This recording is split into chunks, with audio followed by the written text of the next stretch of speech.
Hi, and welcome. You're listening to the X22 Report. My name is Dave, and this is episode 592, and today's date is February 15th, 2015, and the title of this episode is The Current Economic Collapse News Brief.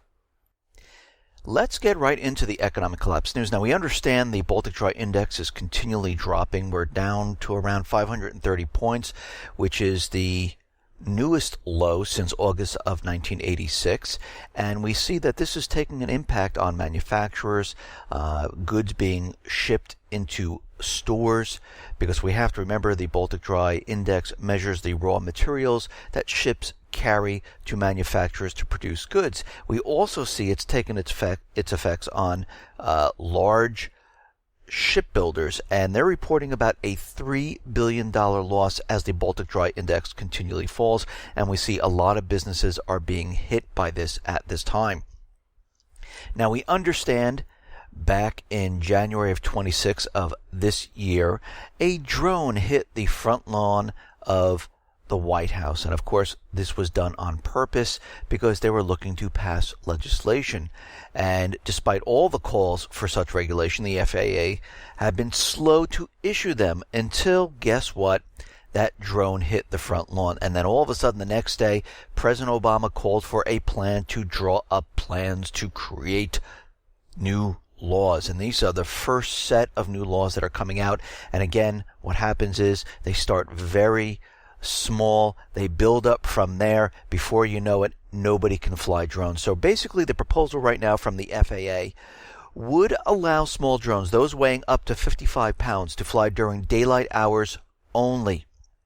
They have to remain under 500 feet in the air and fly slower than 100 miles per hour. They also have to be within eyesight of the remote pilots. Pilots must be at least 17 years old and will also have to pass an aeronautical knowledge test and Transportation Security Administration screening. They will also be required to register each and every one of their vehicles. And pretty soon what's going to happen, we will see new laws come out that say, okay, instead of the 500 feet because we've had problems, now it's 250 feet, and this will continually go on until nobody can fly drones whatsoever, because they do not want the people to have bulletproof vests, weapons, or drones. Because again, when the collapse comes and people start rioting and people start doing things that they don't want them to do, where they're going after the government officials, the central bankers, they need a way to keep all of these people back. They need to keep those people who are a threat to them back, and they do not want them having any type of weapon, bulletproof vest, or drone, which will give them the same advantage of their nationalized police force, DHS, and so on. Now, we understand in Africa, Boko Haram is out there. They're the terrorist group which are linked up to the Islamic State. And of course, we understand the United States tried to get into Nigeria using this. But what's very interesting is the entire objective of Boko Haram and what the United States is trying to do in Africa. And it's well documented. They are placed there to counter Chinese influence and control strategic locations and natural resources, including oil reserves, which we knew. This was confirmed more than 8 years ago by the U.S. State Department. In 2007, the U.S. State Department advisor, Dr. J. Peter Pham, commented on AFRICOM's strategic objectives of protecting access to hydrocarbons and other strategic resources which Africa has an abundance of. A task which includes ensuring against the vulnerabilities of those natural riches and ensuring that no other interests, third parties such as China, India, Japan, and Russia, obtain monopolies on these natural resources. Now, of course, the question is Boko Haram another U.S. clandestine operation? Well, Boko Haram is based in northeast Nigeria, the most populated country and largest economy in Africa. Nigeria is the largest oil producer of the continent with 3.4% of the world's reserves of crude oil. The great prize for AFRICOM and its goal to plant a Pax Americana in Africa would be when it succeeds in the most strategic African country, Nigeria.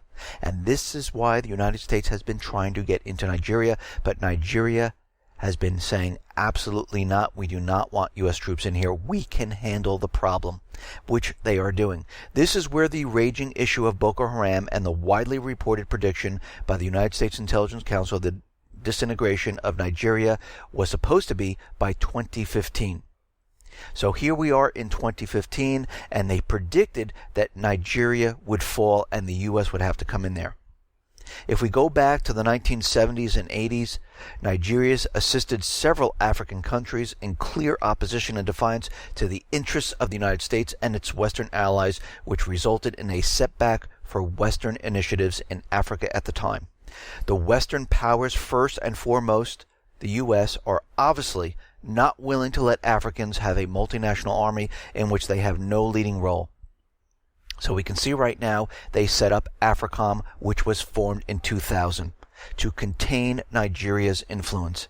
In investigating Boko Haram by Green-White Coalition, they revealed that Boko Haram campaign is a covert operation organized by the American Central Intelligence Agency, the CIA, and coordinated by the American Embassy in Nigeria. The U.S. has used its embassy for covert operations before. The one in Benghazi, which was proven a base for covert gun-running operations to arm the mercenaries fighting against Assad in Syria. The Green-White Coalition report on Boko Haram reveals a 3-stage plan to get into Nigeria and to basically Pakistanize Nigeria. Step 1. The goal is to exacerbate tension and mutual suspicion among adherents of the two faiths in Nigeria, leading to, guess what? A sectarian war. Step 2. Internationalizing the crisis. There will be calls from the United States, European Union, and the United Nations for a halt to the violence. Step 3. The great carve-out under UN mandate. There will be a proposal first for an international peacekeeping force to intervene and separate the warring groups, or for a UN mandate for various parts of Nigeria to come under the mandated occupying powers. Of course, behind the scenes, guess who's dictating and controlling the whole situation? U.S. and its allies. They would have secretly worked out which areas of Nigeria to occupy, guided, as it were, by naked economic interest. So what exactly does the U.S. seek in Africa? Total control. Wherever China is and Russia, this is where the United States needs to be, and they need to capture those natural resources. And we can see from this research from the Green-White Coalition, they have revealed that, yes, this is what they're trying to do there, and this is coming out of global research. Now, out in Ukraine, we understand there's a ceasefire right now. It's in effect, and it seems to be holding at this point, but don't worry. The central bankers, the United States government, the government in Kiev, which is controlled by the central bankers, they're planning for something different. And what we're seeing is they're continually giving us more and more propaganda. On Saturday, the U.S. ambassador to Ukraine, Jeffrey Pyatt, posted on Twitter. It's strange how they always post things on Twitter and it's not coming out of official channels.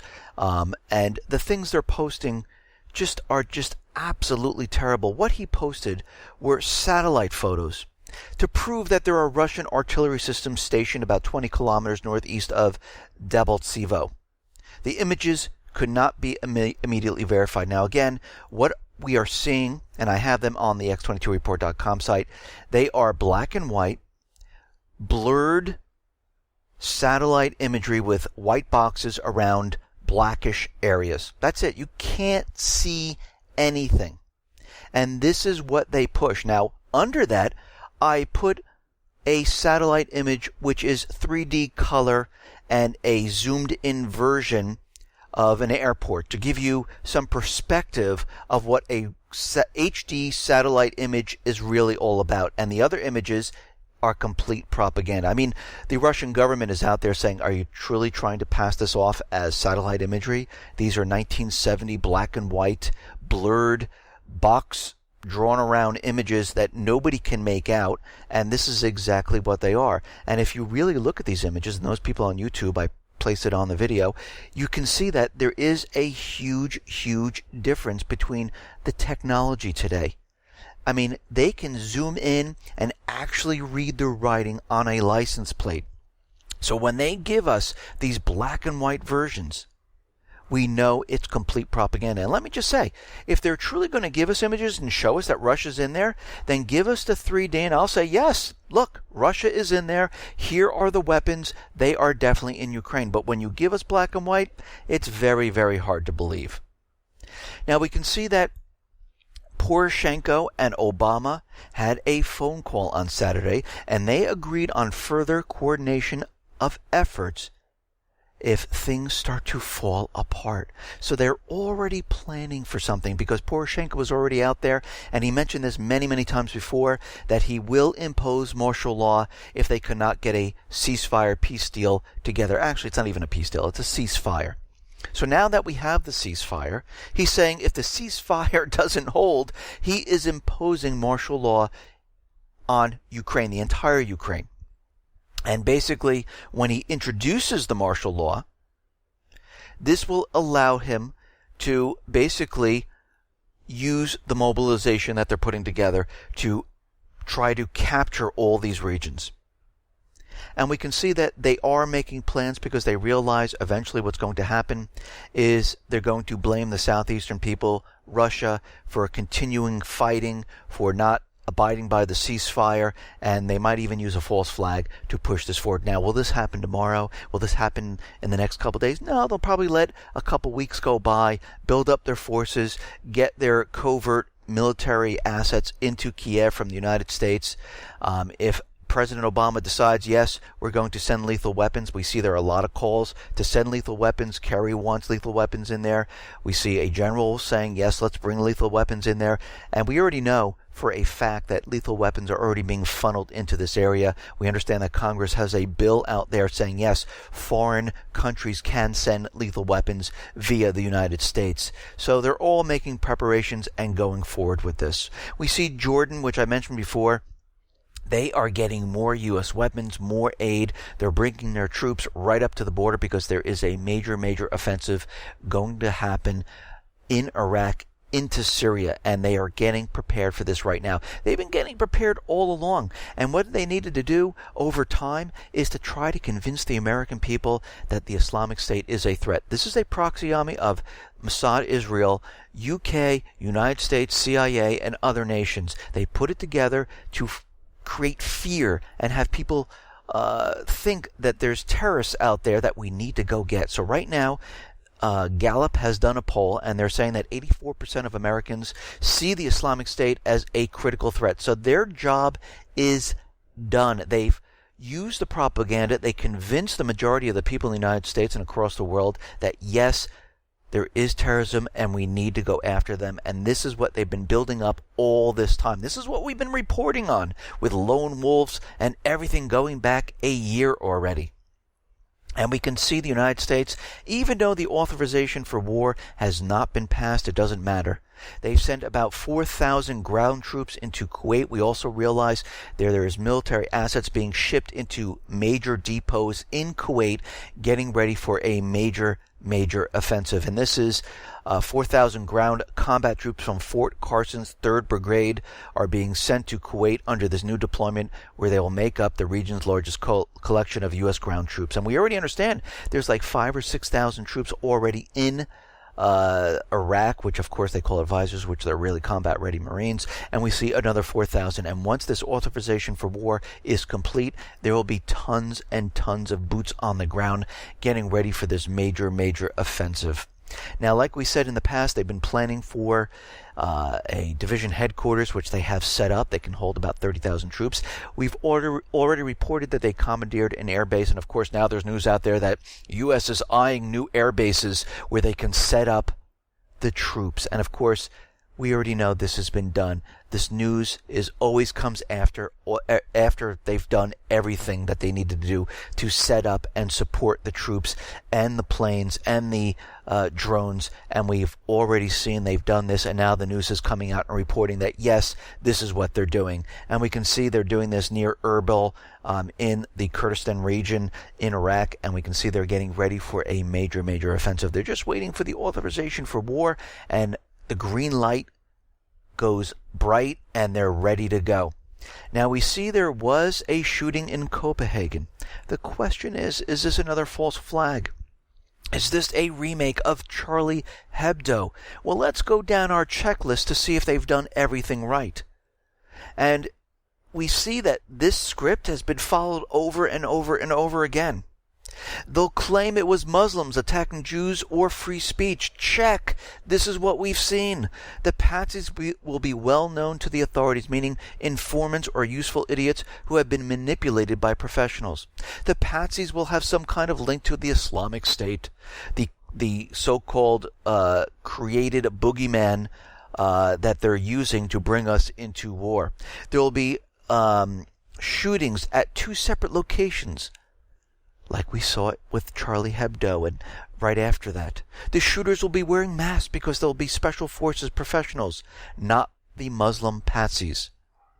They'll shoot the patsies instead of arresting them to make sure the loose ends don't come unraveled. Well, we have seen all of this. The only thing that we haven't seen is Netanyahu out there saying, listen, we want all Jews to come to Israel. That was the last thing that happened in France. We haven't seen that yet, so we'll watch to see if that actually happens. If that does happen, the entire script is complete, and this was a false flag. Actually, we can see from all these steps, it was completely a false flag. We're just waiting for the last step to go ahead. And of course, all the leaders around the world will come out and say, this is terrible, disgusting, their attack on free speech. We need to stop this, and we can see this is exactly what's going on, and they will place new laws. They'll put new troops on the ground because they know a major collapse is coming. And we're seeing this appear in all different places in different countries because they realize what is coming, and they need an excuse to create new laws to stop the people, put troops on the ground to stop the people, and we see this is continually happening in every single country. Listen, everyone, thanks a lot for listening. Be well, be safe, and especially be prepared. Thanks a lot.